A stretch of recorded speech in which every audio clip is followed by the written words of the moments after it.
3 rangers have gone missing in the impenetrable forests and steep slopes of the Cascade Mountains and Adirondacks, and their stories are like pages from a thriller that will send shivers down your spine. One left his backpack, dry as if he hadn't seen rain, in the middle of the wet forest. Another left a blood-stained t-shirt tucked under the roots of a fallen tree, with no sign of his body.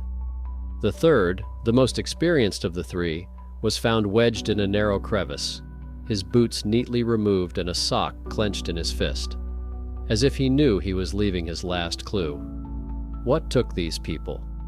Chance, nature, or something sinister lurking in the shadows of the mountains?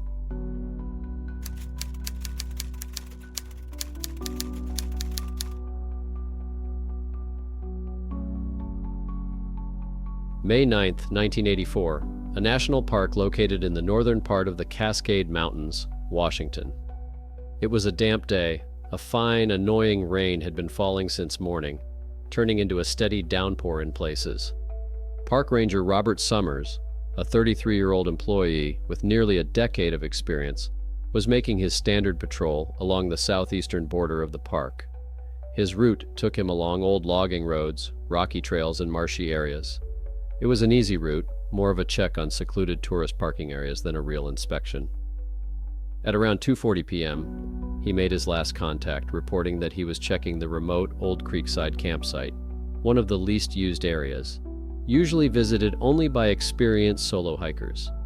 The connection was stable, his voice calm. After that, there was no signal, no message, nothing. When he did not show up at the base in the evening, those on duty decided that the delay was caused by bad weather or a broken radio.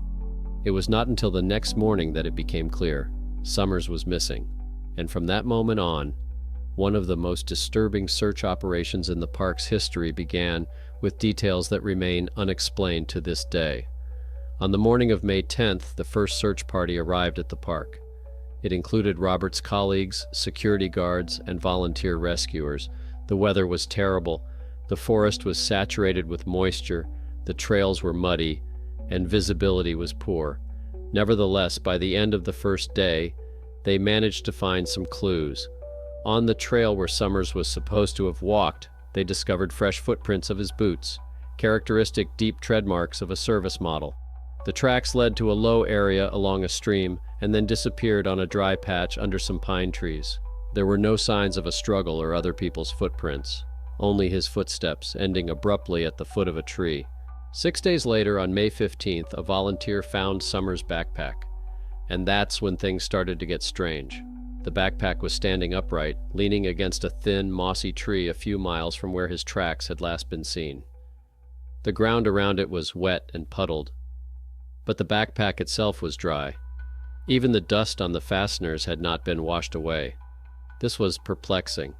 It had been raining for 6 days. The only way it could have stayed so dry was if it had been sheltered, but there were no rocks, caves, or shelters nearby. Moreover, inside the backpack were a full ration of food, a neatly folded first aid kit, a flashlight, a raincoat, and even a bag of dry socks. Everything was in perfect condition, as if someone had put it there just now, not 6 days ago. And one more thing, there wasn't a single speck of dirt on the backpack. No signs of it being dragged, no animal tracks, not a single one. It just stood there perfectly straight, as if someone had put it down and walked away. The search continued for several more days. Dog handlers were brought in, and the search area was expanded to dozens of square miles. No results, no clothes, no traces, no body. On May 24th, 2 weeks after the disappearance, another event occurred that rescuers still remember with a shudder. One of the volunteers, a local forester named Jack McCauley, was exploring the northern slope a mile and a half from where the backpack had been found. Strong winds had been blowing in the area, and several large fir trees had been knocked down by the storm. Among the uprooted tree roots, he noticed a piece of fabric stuck between the roots. It was a t-shirt typical of park rangers. The t-shirt was dirty with blood stains, but it wasn't torn. The fabric looked as if it had been used to wipe hands. The blood was smeared as if from palms, not splashes or cuts. There were no other objects, no signs of a body, no animals. Just an uprooted tree, and under the roots his t-shirt, as if someone had hidden it there, or as if it had fallen there from above, which was just as strange. The tree had been felled recently. The dog that had been participating in the search suddenly refused to go any further. It growled, pressed itself to the ground, and turned back with a yelp. This was the only time during the entire search that a service animal had shown a panic reaction. After finding the blood-stained t-shirt under the roots of the uprooted tree, the search intensified. The area was combed in a spiral pattern, hoping that the body might be nearby. But neither the dogs, nor the drones, nor the people could find anything. No clothing, no remains, no signs of a struggle, no human scent. The incident with the dog was not documented in the official reports. Only in the private notes of one of the rangers, Ben Toller, is it later mentioned. After finding the t-shirt, the dog's behavior changed dramatically. Before that, it had been following the trail confidently, but where the fabric was found, it growled, then lay down and refused to move. We had to drag it away. The next day, the animal refused to get out of the car. This was not an isolated incident. Throughout the search, several dogs behaved strangely. They strayed off course, froze, and howled. Officially, these reactions were explained by fatigue. Still, people in the group said otherwise. There was something wrong in that forest. The t-shirt was sent to the Franklin County Police Department laboratory. Blood tests confirmed that it was type A+, matching Robert's blood type. The fabric also showed traces of dirt, pine pollen, and small wood fibers, indicating that the t-shirt had been placed there after the tree fell, not before. This ruled out the theory that Summers had died under the tree. It had fallen later. Experts also noted the nature of the stains. The blood was smeared, as if wiped away. There were heavy abrasions on the armpits and collar, as if from wear and tear. But there were no tears, no direct signs of injury, no knife wounds, no bullet wounds, no signs of dragging. This was puzzling. The t-shirt was stained with blood, but not damaged. It seemed that it was not his blood, or that he was not wearing it when he was injured. At an emergency meeting of the Park Service and the police, the leading theories for Robert Summers' disappearance were discussed. Death from hypothermia and disorientation was ruled out. His backpack, containing a complete ration, was found in an accessible place, dry and tidy, and it was unclear why he would have abandoned it. An animal attack was not confirmed. There were no pieces of clothing, signs of a struggle, or remains. Murder was considered possible, but there were no leads on a suspect, no body, no weapon, and no signs of dragging or a struggle. The hypothesis of a hidden suicide seemed unconvincing. Summers was in stable condition, loved his job, had no mental disorders, and why would he leave his backpack with food and a first aid kit if he planned to die? In the end, the report was filed as missing under unknown circumstances, without conclusions or explanations. Interviews with park employees revealed that on the morning of May 9, 1984, Summers set out on a routine patrol of the northern slope, which was not considered dangerous. He left alone as usual and remained in contact until lunchtime. The last radio message at 1:46 p.m. said, "Checking the rock bridge. Everything is quiet." After that, communication was lost, and he did not return to base camp. On the morning of May 10th, his absence was noticed and a search began, but due to an oversight, no one recorded his route on the map. Summers often relied on his intuition, knowing the forest like the back of his hand, which became a problem. No one knew where he had gone after noon. The search was called off in early June 1984, with no body or new traces found. Summers' remains were never found. The family held a memorial service without a coffin, and he was formally declared dead as a result of an accident. Robert's brother, Greg Summers, rejected this wording, saying, "This was not an accident, it was something else. My brother knew that forest. He wouldn't have died from rain or cold. He wouldn't have left his backpack behind. And damn it, who wipes blood on a t-shirt and hides it under a tree?"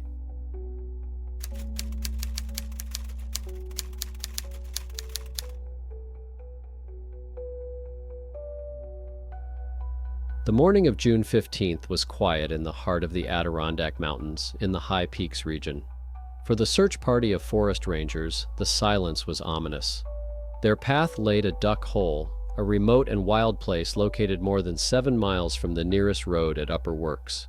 This was not just a point on a map, but a symbol of the Adirondacks' changing nature. Once upon a time, a beautiful lake existed here, created by a dam. However, in 2011, Hurricane Irene destroyed it, causing the water to recede and leaving behind only a broad meadow crossed by a stream. It was in this secluded spot, on a designated camping site, that a lone tent stood. Approaching it, the rangers made a gruesome discovery. Inside was the body of their colleague, 42-year-old Assistant Forest Ranger Martin Benjamin Lewis. He had been dead for 8 days, and his body was in an advanced state of decomposition. An initial examination revealed no signs of violence, struggle, or animal attack. The weather on the days of his disappearance had not been extreme. The mystery of his death was compounded by one strange detail. The tent was partially covered with branches and leaves. Was this his last feverish act in an attempt to keep warm or find shelter? Or was it simply the result of 8 days spent under the canopy of the forest? The answer to this question, like many others, remains a mystery in Duck Hole. The place where Martin was found is itself a powerful and tragic symbol. In the past, it was the site of a Department of Environmental Protection ranger station, an outpost of law and order in the wilderness. By the time of the tragedy, the station had long been abandoned, and the area had returned to its pristine, wild state. The physical absence of a ranger station at the very spot where one of its own died, due to an apparent failure of the surveillance system, became a bitter metaphor. The system that was supposed to protect him had failed, leaving him alone in the very wilderness he loved and served. To understand the full depth of the tragedy, you need to know who Martin Benjamin Lewis was. He wasn't just a DC employee, he was the embodiment of the Adirondack spirit. Born on Easter Sunday in 1983, Brendan was fascinated by nature from an early age, drawing maps of the woods behind his house. His passion led him to Paul Smith's College, and then to the College of Environmental Science and Forestry, where he earned his master's degree. Since 2008, he has returned each year for seasonal work as a forest ranger assistant, serving in the most visited and remote corners of the park. Friends and colleagues described him as calm, a natural leader, and perhaps the most knowledgeable person in the room. His preparation was legendary. Even for a short walk, he would take a full backpack with him, a first aid kit, 2 sets of maps, a compass, communication devices, and a supply of food. It is this meticulousness that makes his lonely and inexplicable death even more paradoxical. Martin lived at the intersection of 2 worlds.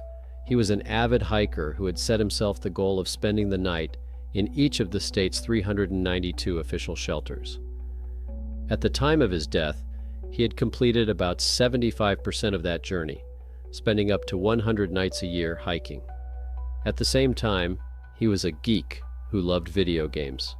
His Steam collection included about 2,000 games, and kept meticulous Excel spreadsheets tracking his hikes, miles traveled, elevation gained, places visited. This duality was also evident in his online life.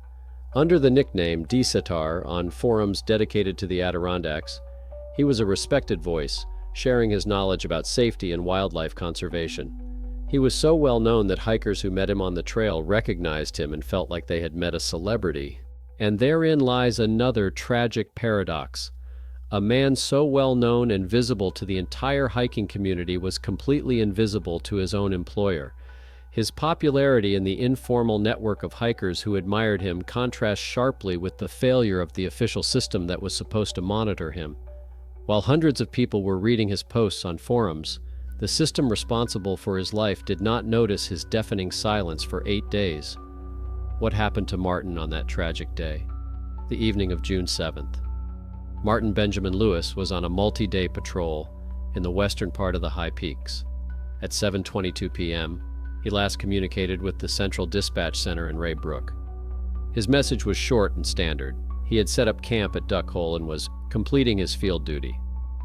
These words are key to understanding what happened next. It didn't mean the end of his shift or that he was heading home. This status was an official protocol to inform dispatch that an employee was still working in a remote area as part of their job. More importantly, this status meant that dispatch should expect him to check in the next morning to resume patrolling. It wasn't just a report, but the start of a safety protocol that was completely ignored in the days that followed. What happened next became the subject of an investigation initiated not by the agency but by Martin's friends. Sunday morning, June 8th, came and went without a radio call from Martin. Then Sunday evening passed, Monday morning and evening, and so on. According to his work schedule and standard procedures, Martin Benjamin Lewis missed 11 mandatory communication sessions before his friends raised the alarm. 11 times, the system designed to keep him safe failed. None of the missed calls triggered an alarm. The alarm was raised not in the control room, but among his close friends. On Saturday, June 14th, a week after the last contact, his girlfriend Danielle Carr, concerned about the long silence, took action. At around 10 p.m., she sent private messages to 3 rangers, mutual acquaintances. At 10:23 p.m., she called the dispatch service in Raybrook directly and asked if Martin had been in contact. After a pause and being kept on hold, she was told that they didn't know and that her information would be passed on to his supervisor.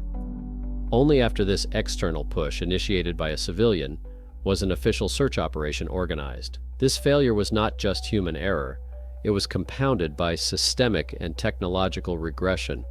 As revealed in a petition created by Martin's friends, the Rangers' management had previously had software to track employees. Still, it had been discontinued several years ago. The most shocking thing is that, according to his friends, Martin Benjamin Lewis's name often appeared in internal emails as an example of why such technology is vital for employees working in remote areas. The agency was aware of the existing vulnerability and the associated risk, yet it took no action. Based on this, no one searched for the Ranger for 8 days. The silence of the wilderness can be deceptive. It hides not only beauty, but also the fragility of human life, even if that life belongs to someone who knows nature like the back of their hand. The death of an experienced ranger like Martin Benjamin Lewis in his own tent, without a trace of a struggle, a gunshot, or an animal attack, is not a scene from a crime thriller. It is a quiet tragedy, the answer to which lies not in malicious intent but in human biology, and, more disturbingly, in systemic negligence. But the reason why he disappeared and was later found without any signs of violence leaves more questions than answers.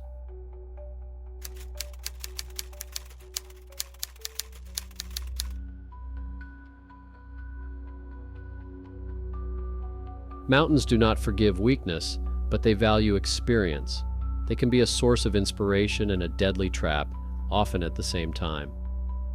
For 44-year-old Douglas Vane, a senior ranger at a national park, the mountains were not just a job, they were his essence. 20 years of service had turned him into a living legend, a man who knew every ridge and every trail, who read the signs of nature as easily as we read a book. His colleagues called him a rock, the most reliable person to take on the most challenging route. And that is precisely why what happened on July 13, 1985, still defies logical explanation. That Saturday morning was clear and calm, perfect weather for patrolling. Douglas, or Doug as his friends called him, was up before dawn. It was his usual routine, a quick breakfast, a thorough check of his equipment, a goodbye kiss from his wife Sarah, and a promise to be back for dinner. His task for the day was to inspect the northern route to Sanderson Pass. After recent storms, the trail could be dangerous, and who better than Wayne to assess its condition? At 7:30 a.m., he logged his departure at the central station. His backpack contained the standard time-tested kit, a first aid kit, a day's supply of food and water, a raincoat, a map, a compass, and a radio. Nothing superfluous, Douglas was a master of efficiency. At 9:17 a.m., his voice came over the dispatch radio. The sound was clear and calm, with only a slight interference from the mountain wind.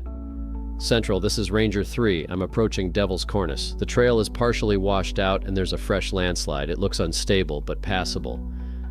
The dispatcher replied, Roger, Ranger 3. Do you recommend temporarily closing the route? Douglas's reply was the last words anyone ever heard from him. Not yet. I'll assess the damage and report back. I'll go around the edge. There's a ledge there. Over and out. The following communication session was scheduled for noon. At midday, the radio was silent. The dispatcher called him every 15 minutes. At first, this did not cause panic. Interference in the mountains was common, but when Doug did not come on the radio at 1 p.m., an alarm spread through the station. Doug was the epitome of punctuality. Missing a communication session was tantamount to an emergency for him. At 2 p.m., a search operation was officially launched. At first, 2 rangers set out along his route. By evening, when it became clear that this was serious, dozens of volunteers, dog handlers, and rescuers from neighboring counties joined the search. But nature seemed to be against them. On Saturday night, a powerful rainstorm hit the pass and lasted for almost 5 hours. The water washed away all possible traces, turning the search into a guessing game. Hope faded with every hour, with every day. On the 5th day, in the morning of July 18th, when many were already preparing for the worst, search helicopter pilot Bob Gallagher noticed something strange. On a secluded rocky ledge, far from the main trail, he saw a pair of hiking boots. They were not scattered, but stood neatly side by side, as if their owner had sat down to rest. Hovering over the spot, the pilot and his observer spotted a narrow vertical crack in the rock next to the boots, almost invisible from the ground. Peering into the darkness, they saw a motionless body. It was Douglas Wine. The rescue team that descended onto the ledge was confronted with a scene that defied all notions of mountain accidents. Imagine the picture. Douglas's body was in a narrow, nearly 2-foot wide and nearly 13-foot deep crevice. He was stuck in an upright position. A preliminary examination revealed no injuries typical of a fall from a height. No fractures, no bruises, no skull damage. It was as if he had not fallen, but had been carefully placed inside. Second detail, his clothes were completely dry. And this was after a heavy downpour a few days earlier. This could only mean one thing. At the time of the rain, Vane was in some kind of shelter. But where? And how did he end up in the crevice afterwards, still dry? The third and most peculiar detail was his boots. Heavy, sturdy hiking boots with untied laces were standing on the very edge of the crevice. They had not been thrown off in a panic, but deliberately placed there. Why would an experienced ranger take off his shoes on a dangerous rock ledge? When rescuers recovered the body, they found Douglas's right hand clenched tightly into a fist. Unclenching his fingers, they found a tightly crumpled sock inside, taken from his own foot. But that wasn't all. Wayne's backpack was found 400 yards, almost 1,200 feet, up the slope from the scene of the tragedy. It was just lying on the moss as if it had been carefully placed there. Inside was all his gear: untouched food, a water canteen, a first aid kit, and a silent radio. A person in trouble instinctively holds on to their backpack, their lifeline. Why did Douglas leave it so far away and in the opposite direction from the descent? The official investigation came to a complete standstill. The cause of death was determined to be hypothermia or excessive exposure to cold. But how could this be explained? Dry clothes, no signs of a fall, neatly placed shoes, and a backpack hundreds of feet from the body. Investigators considered one theory after another. An accident involving so-called paradoxical undressing? This is a well-known phenomenon where, in the final stages of hypothermia, a person feels a false rush of heat and begins to remove their clothes. This could explain the boots and socks, but not the dry clothes or the position of the backpack. A sudden heart attack or stroke? Perhaps he felt ill, sat down, took off his boots. But the autopsy showed no heart or brain abnormalities. And again, that damn backpack. Crime? Someone could have attacked Vana and staged this absurd scene to cover their tracks. But there was no motive, no clues, no signs of a struggle. Douglas was a man who had no enemies. The case was closed with the vague wording, "Death due to an accident under unclear circumstances."